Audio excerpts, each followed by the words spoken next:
let's look at the current requirements. The first one is license to practice as a registered nurse, and you must have a valid nursing registration in your current country.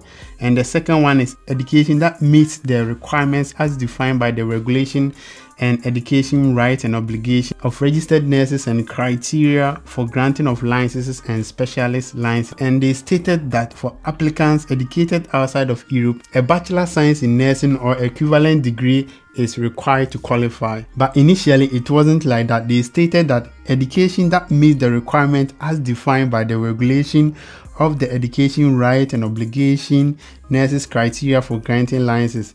They never stated whether they want a BSc or a diploma, but now they have been emphatic. They stated that they wanted a BSc. Now let's go on to the third requirement as shown on their job portal.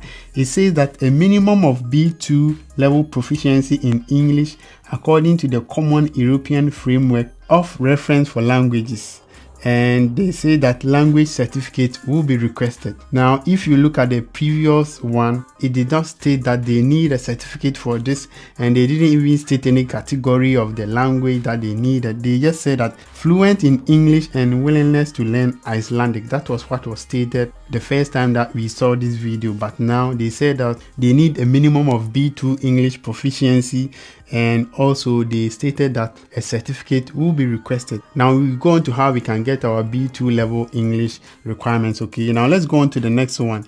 The next one says that at least A1 level proficiency in Icelandic at the start of the employment and willingness to participate in the continual Icelandic language learning is expected. So they need you to have an Icelandic A1 certificate before you even start work, and you should be willing to learn Icelandic whilst you are working. So this means that they have changed the process. Now initially they just stated that fluent in English and willingness to learn the Icelandic. And now let's go on. And the fifth point is that a motivated, adaptable and dedicated professional eager to grow and contribute to international healthcare environment. And also the sixth point is that excellent communication and teamwork skills with the ability to collaborate effectively with patient colleagues and the multidisciplinary team. And also the seventh point is very important and crucial because it wasn't in the initial requirements when we first saw this video on this channel, and that is a minimum of 2-year experience